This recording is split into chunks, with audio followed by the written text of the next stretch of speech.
നമസ്കാരം. നമ്മൾ പലർക്കും ഉള്ളൊരു ബുദ്ധിമുട്ടാണ് ഇടയ്ക്കിടയ്ക്ക് ഉണ്ടാകുന്ന ഒരു കുത്തി കുത്തി ഉണ്ടാകുന്ന ഒരു ചുമ. അതല്ലെങ്കിൽ അലർജി കാരണം ഉണ്ടാകുന്ന ചെറിയ കഫക്കെട്ട്, ഇങ്ങനെയുള്ള പ്രശ്നങ്ങൾ. അപ്പോൾ അതിനൊരു ചെറിയ പരിഹാര മാർഗമാണ് ഞാനിവിടെ ഷെയർ ചെയ്യാൻ ആഗ്രഹിക്കുന്നത്.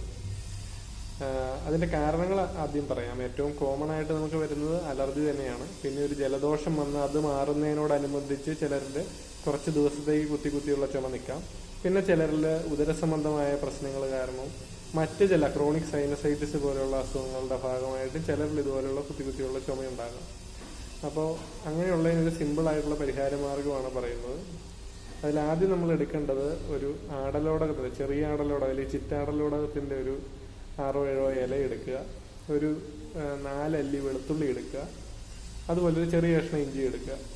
ഇത് മൂന്നും നന്നായിട്ട് അരച്ച് പിഴിഞ്ഞ് ഒരു 2 സ്പൂൺ നീരെടുക്കുക.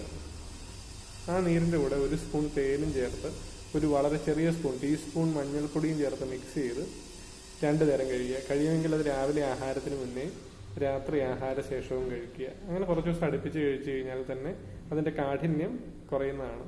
ഇത് തീവ്രമായ അലർജി ശമിക്കാനോ അതല്ലെങ്കിൽ ഒരു ഇൻഫെക്ഷൻ ശമിക്കാനോ പര്യാപ്തമല്ലെങ്കിൽ പോലും ഒരു പരിധി വരെ നല്ല റിസൾട്ടുള്ളൊരു മെഡിസിനാണ്.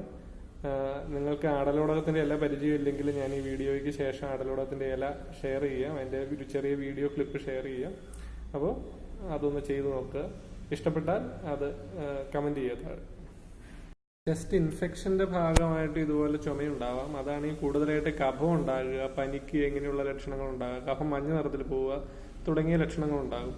അലർജി കാരണം ഉണ്ടാകുന്ന ചുമയ്ക്കാണെങ്കിൽ അത് ഡ്രൈ കഫായിരിക്കും. രാത്രിയാകുമ്പോൾ കൂടുതൽ ചുമച്ചു കഴിഞ്ഞാൽ പോലും അധികം കഫം വരാതിരിക്കുക, ചെറിയ ഞോള പോലെ അല്ലെങ്കിൽ മുട്ടവെള്ള പോലെ ഉള്ള കഫം ഉണ്ടാവുക, അതൊക്കെയാണ് അലർജി മൂലം ഉണ്ടാകുന്ന ചുമ.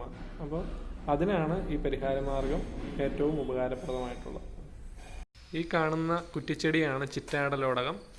അപ്പോൾ ഇത് നാട്ടുംപുറങ്ങളിൽ വളരെ സാധാരണമായി കാണുന്ന ഒന്നാണ്. അപ്പോൾ അന്വേഷിച്ചാൽ സുലഭമായി കിട്ടും. അപ്പോൾ ഇതിൻ്റെ ഇലയാണ് 6-7 എണ്ണം നമ്മൾ മരുന്നിനായിട്ട് ആവശ്യത്തിന് എടുക്കേണ്ടത്.